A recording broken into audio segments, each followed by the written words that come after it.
We are diving into this series that we introduced last Sunday that we're calling Jesus Called, He Wants His Church Back. Because as we said last Sunday, if you've ever read much about what the church was like in the Bible at the very beginning, it doesn't look much like the church in America today, does it? They had this unity and this passion and this love for each other that was supernatural, and they had this huge social impact, and people actually liked the church. And you fast forward 2,000 years, and it's like, what happened, man? And so we're taking these next 7 weeks just to kind of reintroduce ourselves to the Jesus you actually find in the Bible and the things He actually wants His followers to do, to make sure that we are giving Jesus the church He wants us to be here at SCC, and that we're not missing the Jesus a lot of people are missing. And you know, as I was thinking about this passage we're looking at today, I was reminded of this training video I had to watch for one of my jobs at the aquarium. If you don't know, I don't get paid for this. I work 2 jobs at the Monterey Bay Aquarium, and one's in security, the other's in catering. And you know, anytime you work in food service, you have to watch the food safety video, right? The food training safety video. And as a germaphobe, I was more than willing to. I'm like, teach me this. I want to know, right? Germaphobes unite, okay? You know, and that's cool. And one of the coolest things I thought that I learned that I didn't know before was the temperature range at which food becomes unsafe to eat. And some of you might know this, but hot foods, for example, are supposed to stay at a temperature of above 140 degrees. And cold foods are supposed to stay at a temperature below 40 degrees. And the reason for that is between 40 degrees and 140, that's when bacteria thrive the easiest. That's when they grow the fastest. So if you want to give someone food poisoning, keep your food there. You know, if you want to get sick, keep it there. If you don't want food poisoning, keep it above 140 if it's supposed to be hot. Keep the fire going. Get the fire lit back up if it's not going. And if it's supposed to be cold, man, keep it below 40 degrees. Because that kind of lukewarm zone in the middle, we actually call the danger zone. And once food gets there, get rid of it, right? Don't make people sick. Which that hit me because, like here in Revelation 3, Jesus says, did you know the same principle actually applies to Christianity? There is a lukewarm danger zone that we need to avoid when it comes to following Him. Where we'll pick up the story here in Revelation 3, it's somewhere around 90 AD, and it's well after Jesus died on the cross and rose from the grave. And the first chapters of Revelation are Jesus dictating letters. A lot of people don't know that. They think, oh, Revelation, end of the world stuff. Well, the first part is actually Jesus, the resurrected Jesus, appears to his follower John and says, hey, I want you to write some letters to some churches, these 7 different churches in Asia Minor, that actually history tells us John had planted. And so this one that we're going to read today is to a church in a city called Laodicea. And that is really important because Laodicea sounds a lot like America in 2016. Okay, let me read you some statistics for Laodicea back then. See if any of this sounds just vaguely familiar to you in the culture you live in, right? All right, so Laodicea was a very well-off city. It was a super important place at the time. It was very self-sufficient, very, very rich. And whenever they had emergencies, they didn't have to seek help from anywhere else. They could fix it all themselves. They had a big earthquake, didn't seek help from anyone. They rebuilt their entire city themselves because they were so well off. It was also a city that was located on a really big trade route of that time. So it was very big on trading with other places. It was a leading center for banking. It was a place that had a ton of commercial prosperity because it had things the whole world looked at and said, we want what you have.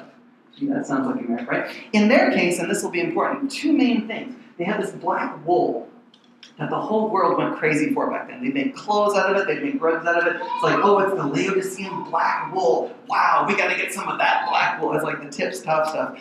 And then they also had this eye medicine, this eye salve that the whole world wanted. It's like, oh, yeah, it's the Laodicean eye salve. You know, it's like, this is the best top-notch stuff.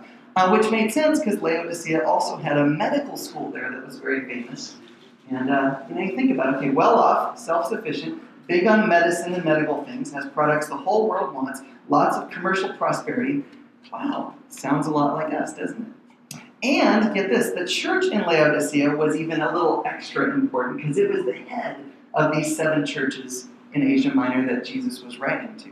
So if there's any church in the Bible I think we can take a lesson from in our culture, it's this one. So let's see what Jesus has to say to them and see how it just might apply to us. And because as much as this city had going for them, and as much as this church might have thought they were important, they had a big problem. They had entered that danger zone of lukewarm spirituality. And so Jesus writes to them to try to turn the fire back on, get your spiritual temperature back up, and try to rekindle that fire and get them back on track. Because one thing you find in the Bible, man, Jesus is a Jesus who wants you fully alive, right? No less than fully alive is his goal for you. In fact, if you want a title for your life journal, there's your title for today. Meet the Jesus who wants you fully alive. Fully alive. So let's see what he says here. Laodicea, Revelation chapter 3, starting in verse 14. Skip down there. So again, it's a letter, right? So Jesus says to John, hey, to the angel of the church in Laodicea, write this. These are the words of the Amen, the faithful and true witness, the ruler of God's creation. I know your deeds, that you are neither cold nor hot. I wish you were either one or the other. So, because you're lukewarm, neither hot nor cold, I'm about to spit you out of my mouth. You say, I'm rich, I've acquired wealth, I don't need a thing. But you don't realize you're wretched, pitiful, poor, blind, and naked. Oh, thanks, Jesus. Verse 18, I counsel you, come on, buy from me gold refined in the fire, so you can become rich, and white clothes to wear, so you can cover your shameful nakedness, and salve to put on your eyes, so you can see. Those whom I love, I rebuke and discipline, so be earnest and repent. Here I am. I stand at the door and knock. If anyone hears my voice and opens the door, I will come in and eat with that person, and they with me. To the one who is victorious, I will give the right to sit with me on my throne, just as I was victorious and sat down with my Father on his throne. Whoever has ears, let him hear what the Spirit says to the churches. Okay, that's an intense letter, right? So let's just take it one piece at a time and see what Jesus is saying to them, and then at the end go, okay, how might that apply to us? All right, so first, Jesus starts out, look back at the beginning of that, starts out by letting this church know that what they're about to read are his words, right? This isn't someone's opinion. This isn't like, oh, I checked on Wikipedia and 8 people said. He's like, no, you need to understand, as he says, these are the words of the Amen, the faithful and true witness, the ruler of God's creation. These are the words of the Son of God himself. So if you don't like what this has to say, too bad. It's not like, well, that's just the pastor's opinion. That's just John's opinion. Jesus goes, no. You need to understand who this is from. And in context, with the symbolism there, the faithful and true witness, what he's saying is, these are the words of the one who faithfully told people about God, right, during his earthly ministry, and who continues to be faithful to this day. They're the words of the Son of God who wants his church to follow his example. I was faithful. I want you to be faithful too, right? And the example to tell people about him and the forgiveness they can have. They're the words of the Amen, the faithful and true witness, the ruler of God's creation. So long story short, Jesus is saying, hey, what's coming next, you need to listen to. You need to take this seriously. Throw the ego out, throw the I'm too cool for school out, throw the I've got it all together out. Listen, humble yourself and listen, because this next part is for you. Then he says, I know your deeds. Oh, that's enough to scare some of us for a week right there, right? But it's important, because it's like, you're not fooling me. You know, as we'll see what this church was up to, you're not fooling Jesus. You might fool people, oh, he's so spiritual, and you're really not. Jesus, you can't fool me. I know your deeds, which in this case was not a good thing from his perspective, right? Because as he says, your Christianity, Laodicea, it's lukewarm. In other words, you're calling yourself a follower of Christ, but you're not actually doing anything I've told you to do.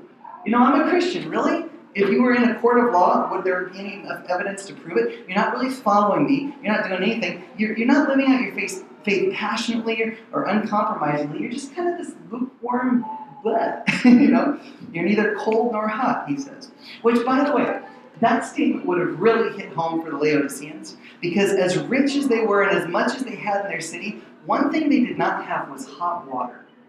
Man, Amy and our water heater in our apartment building broke last Sunday morning. Actually, it's always an adventure on Sunday morning. And so we had a day or two with like no hot water. And you take that for granted until you don't have it anymore. You know, some of you experience this. You turn on the tap and you're like, where's my hot water? No, yeah, they have to fix it. Man, it's miserable. So we know how frustrating it can be when you know hot water is possible, but it's not there, right? And that was Laodicea, because there was a city nearby called Hierapolis that had these thermal springs, all the hot water you want. Nice hot showers, hot coffee, all of it, whatever you want back then, right? But they would try to pipe it to Laodicea. By the time it got there, it was lukewarm at best. And so there's this whole city going, man, can I just have a hot bath once in a while? Let's bring some water in. And at best, it's lukewarm. It drove them crazy. So Jesus goes, okay, you know how that drives you crazy? Your Christianity is lukewarm and it's driving me crazy, right? That's the idea there. As he says, I wish you were one or the other, you're grossing me out. So because you're lukewarm, neither hot nor cold, I'm about to spit you out of my mouth. And that's actually a really nice way of translating that. America cracks me up because we even translate our Bibles with this. Oh, I don't want to offend anyone sometimes. You know what the Greek word is there in the original language? It's vomit. So Jesus is literally saying, your lukewarm Christianity makes me want to puke. That is what this actually says in the Greek, right? It's not like, I'm just going to spit you out. It's like, you make me gag. Okay? Wow.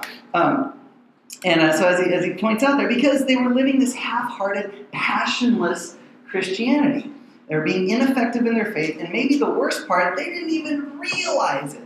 Okay, it's not like, well, I'm going to be intentionally lukewarm. They didn't even realize they were doing it. Look at this next part, verse 17. He says, you say, I'm rich. I've acquired wealth. I don't even need a thing. They thought they were doing great. In fact, scholars even tell us that they probably thought they were rich because God was blessing them for how they were living. How ironic is that? Well, obviously God's happy with our lukewarm Christianity because we have so much. And Jesus shows up and goes, you don't realize, in my sight, you're wretched, pitiful, poor, blind, and naked, right? You think you're doing great. You think, I have so much because God is blessing me. It's actually the opposite. You have so much because you're doing the opposite of what God said to do. See, because in that culture, Christianity was heavily persecuted. And the only reason they were so rich was because they were hiding their faith and compromising with the culture and doing things that God said not to do to make money. And Jesus goes, I'm not blessing you because you're so right. You're rich because you're compromising. You're not following God wholeheartedly, and you've gotten into this spiritual danger zone. You've gotten into this lukewarm area that makes me want to puke, right? And he's trying to wake them up. Snap out of it. And so he goes after the specific things they took pride in. Did you catch that, by the way? That's why I told you that at the beginning. Look at this. So first, you think you guys have it all together, but in my sight, you're wretched. Okay? I'm so perfect. No, you're wretched. I'm so awesome. No, you're pitiful. Okay? You think you're rich. I'm so rich. In my perspective, you're poor. Look at that. You think you have this great eye medicine, but from my perspective, you're blind. You see what he's doing? He's going after every single thing they had an ego about. Okay? You think you have this great wool everyone likes and makes clothes with, but from my perspective, you're naked. Look at this. Oh my gosh. In fact, if you read kind of between the lines there, it's almost like he's saying, I'm not even sure you're saved, man. You're calling yourself a church, you're calling yourself Christians, but do you even know me at all? Because the way they were living, it wasn't that different from someone who doesn't know Jesus. You know, there's this pastor in Oklahoma named Craig Groeschel. He wrote this great book a few years ago called The Christian Atheist. And his whole premise was, are you a Christian atheist? Are you someone who claims to believe in God but lives like he doesn't exist? That's what they were doing. Oh yeah, we believe in Jesus. Then why aren't you living like he's actually there? Why aren't you living like he actually told you to do some things? You don't get to just make up your own Christianity, So, Jesus says, I counsel you. Can you hear him pleading? Please, listen, guys.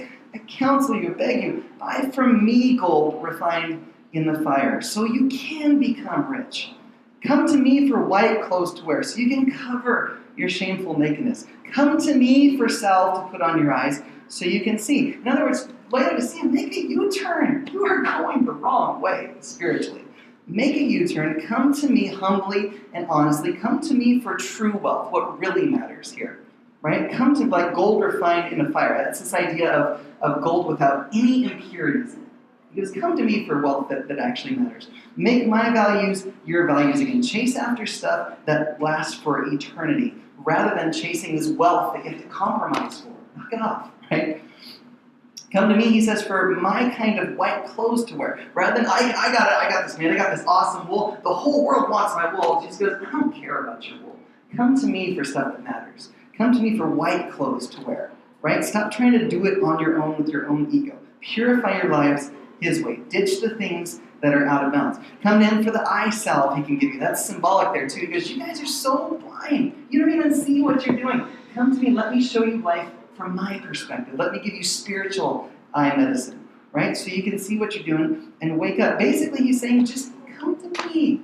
Come back to me. Why? Because Jesus called. He wants his church back, right? Wants you back. As he says in verse 19, look, I'm not doing this because I hate you. Verse 19, those whom I love, I rebuke and discipline. Every parent in this room, Amen to that verse, right? My kids drive me nuts, but I discipline them. They go, oh, you must hate me. No, I'm doing this because I love you. Get on the right road so you're not running out in the street. I love you. That's why I'm telling you this. I'm not telling you this just to make you feel bad. I'm telling you this to get you back on track. I want my church back, right? Stop being lukewarm. So be earnest and repent. I love that. In the original Greek there, it's this idea of set your heart on this. You ever set your heart on something that you want? Like, when I was a kid, it was Sega Genesis. And they're bringing all these back. I think that's hilarious. But when I was like 10, 11, 12, Sega Genesis came out. Oh my gosh, but it was $200. That was so much money. Oh my gosh, if only that was a lot now. And so I was like, okay, I'm going to save up whatever I can. It didn't work very well, and I think I got it eventually for Christmas anyway. But I set my heart. It was everything in life. Sega Genesis. I got to have a Sega Genesis. You set your heart on something. Jesus goes, set your heart on me. Set your heart on getting this right. Get back that passion. Be uncompromising in your faith again, because I want you back. I'm not pushing you away. I'm trying to bring you close. As he says in verse 20, look, this is a beautiful verse. We quote this all the time when we're sharing our faith, but here it is in context. He says, here I am. I stand at the door and knock. Notice, God is a gentleman. He doesn't force his way into the church and go, all right, I'm coming in, clean it up. He goes, no, it's your choice. But I am standing at the door knocking, right? If you'll just hear my voice and open the door, I'll come in. I love that word in Greek too. If you hear my voice, it's the word akuo, where we get our word acoustic from. An acoustic guitar. If you akuo my voice, if you hear my voice. A friend of mine who's Greek said when she was a kid, that's what her dad would say, akuo, akuo, you need to listen to me, akuo. That's what Jesus is doing. Listen, tune in. If anyone hears my voice and opens the door, I will come in and eat with that person, and they with me. Which you may know, especially you DLI guys, in cultures in the Middle East especially, eating together is a big deal. Right? It's not just I'm going to come in and invade your fridge. It's like, no. It's this idea of an intimate relationship. Jesus is saying, I'm not rejecting you. You make me sick the way you're doing your Christianity, but I want you to get it right. I'm not rejecting you. I'm trying to bring you close and have a relationship with you.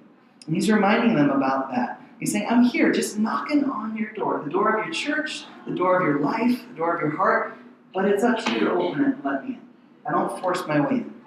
I'm here. My power can strengthen your faith. I can raise you out of this lukewarm state, but I'm still willing to have this relationship with you, but you got to let me in. You got to come to me, renew your relationship, renew your commitment, come to me for what matters, and let's start again and be that effective church I wanted you to be from the start. And if you will, this part blows my mind. Look at verse 21 again. If you will get this, if you will let me in, he says to Laodicea, look, to the one who is victorious, you overcome this lukewarm nonsense, I will give the right to sit with me on my throne. What? Yes, that's in the Bible. Jesus said it. And just as I was victorious and sat down with my Father on his throne. You want to read something that will blow your mind later on, turn the page and read Revelation 4. Don't read it now, read it later. But Revelation chapter 4 describes God's throne, okay, his throne room. Oh my gosh. So read 4 later and then come back to this and go, Jesus says if you overcome lukewarmness, you can sit there with me. I mean, there's like the lightning and thunder and these creatures and rainbows and all this stuff. He's like, you can sit there with me. Dude, what else even matters at that point, right? What else even matters? Jesus says, hey, I want you back, church. I love you. So verse 22, he says, whoever has ears, you got ears? Let him hear what the Spirit says to the churches. Which certainly hits me as much of a statement to us as to them, right? I mean, this church needed him to give him a wake-up call. I think the American church does too. And like I said, we want to humbly just go, okay, we're just as capable of falling into this as anyone else. So how are we doing with this, right? Do we have any areas of our spiritual lives individually or as a church that fall into that lukewarm danger zone? Where it's like, well, I take Jesus serious here, but I don't really like that part of the Bible. Well, I'll take Jesus serious and share my faith here, but not with that person. Well, I'll take Jesus serious until I'm at home and my spouse is driving me nuts, then I don't have to follow. Is there anywhere that's lukewarm? Because he says anything less than 100% commitment is not Christianity. He's like, it's like sell everything. You read some of his parables in the Gospels. He's like, the kingdom of heaven is like a guy looking for fine pearls, and he finds a pearl, and he sells like everything he has to buy the field so he can have that pearl. He's like, that's Christianity. It's this idea of you see Jesus, and I want him whatever it takes, Lord. Anything I have to get rid of, it's yours.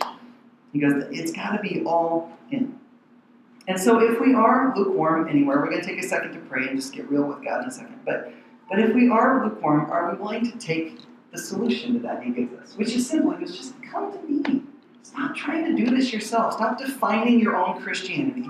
And let's get back to what I actually said to do.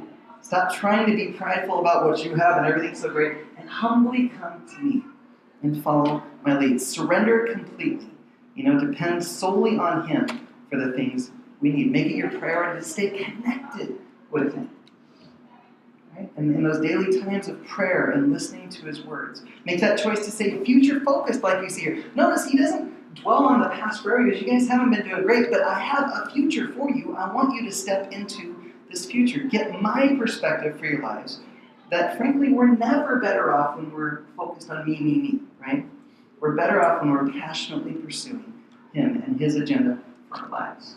Everything I just said is in the chapter on this in Luke Ray's book, by the way. If you didn't get a copy of the book, be sure to get that. And it'll go into those 7 last points I just said super in depth this week. And that's what we'll talk about in our house churches too. How do you get that passion back? Taking this passage apart, on the flip side, what do we do? But it starts with, like Jesus says here, just coming to him. So here's what I want to do as we kind of close up today. See, that's passion, by the way. Hear that? Listen. If you're watching online, you can't hear it. It's sounds like elephants next door. Kids jumping around, that's passion. Right? That childlike faith. Jesus says that. Have a faith like a child. Not a childish faith. Childlike faith. Mature. But think about kids, how humbly they come to God, how openly and honestly. I loved it. Yesterday we were at the aquarium with the Meredith and Paul's kids. And the one of them, I was like, hey guys, have any questions about anything? And Silas goes, do you think people came from monkeys? And like, in my mind, I have my apologetics and like, oh, here we go, let's go. I was like, no. And he's like, okay, that's all he needed. I'm like, he goes, I don't either. Nice, okay. Man, and I get we need to evaluate things, but childlike faith. Jesus goes, will you come to me for a simple, just open, humble relationship? Can we get there? So here's what I want to do as we close up. I want you to pray 3 things to God. Just you and him, just silently. I'll play quietly on the guitar to try to drown out any side noise so you can focus a little better. I want you to pray 3 categories of things. If you want to jot them down, you can. If you have an awesome memory, that's cool too. But just get the gist of it. But number 1, I want to challenge you just to ask God. Just take a minute right now. I'll start us in an official prayer time. But take a minute. God, is there anywhere I'm lukewarm? Just honestly. And then listen. Be open to it. Is there anywhere in my life I'm lukewarm in my relationship with you? Would you show me it? And then number 2, God, would you give me strength to overcome that? Right? Because that's the point of this passage. He goes, you're lukewarm, but I can help you beat this. I can help you get that passion back. I can turn the fire back on so you raise your temperature out of the danger zone. So number 1, God, am I lukewarm anywhere? Number 2, would you give me strength to overcome it and get back on track with you starting now? And then number 3, and here's the big one and the scariest one. God, would you do whatever it takes to get me passionate about you? Right? That's a scary prayer. Because that's saying, God, if that means you take away the things I have pride in, you take away all my money, you take away my house, you take away some relationship that I know isn't right, whatever. God, whatever's in the way between me and this passion, some job, my bank account, whatever, some trinket, I got to get this.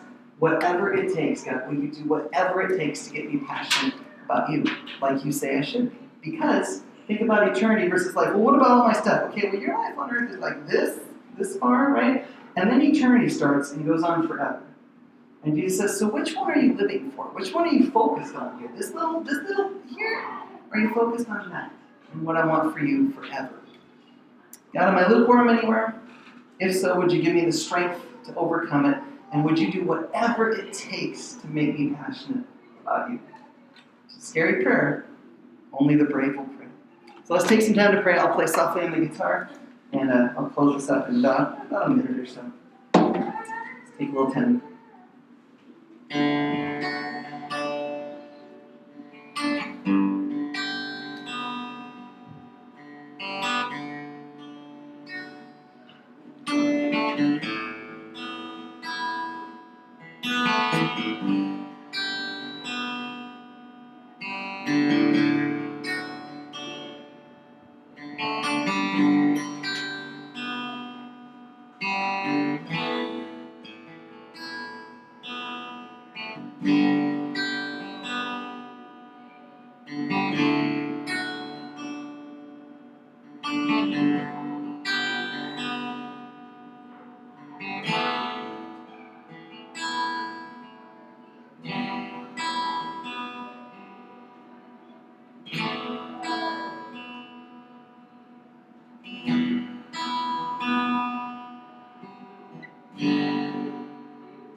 Lord Jesus, it hits me how quick we are when we buy something, like a car, or even just a pizza, or movie, or whatever. If we buy something, we pay for something, and we don't get what we paid for, how quick we are to go back to the store, complain to the manager, write the company.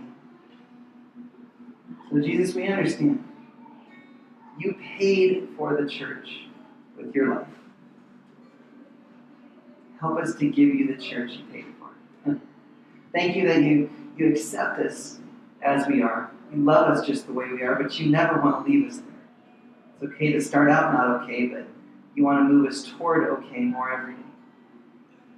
So Jesus, show us the areas. Wherever each of us are, we're probably all in different places in our relationships with you, but as far as we've come, are there any areas where you would say we're lukewarm, where our passion has died, or our faithfulness is in that danger zone? Jesus, would you show those to us and give us your strength to overcome them? Thank you for the amazing rewards you offer. You don't even have to, it's all your grace. And Jesus, I pray you would do whatever it takes to make our church passionate about you like you say we should be. To be the church you want us to be, to give you the church you paid for. I pray one thing that people would never say about our church is that we're lukewarm. They may say we're a bunch of weirdos, that's fine. They may say we're little. They may say we have a big impact, trafficking, and reaching out to people. But God, I pray one thing they'd never be able to say about SEC is it's a lukewarm church. And that if you were to write us a letter, it wouldn't be this one. But help us, Jesus, because we live in a culture just like they did. It's comfortable way too often that calls us to compromise. Oh, just compromise a little on your faith and we won't be mad at you. Jesus, help us stand firm. Help us keep our eyes on eternity. Come to you daily, humbly, childlike faith. And give you your church back, at least here at SEC. In your name, Jesus, we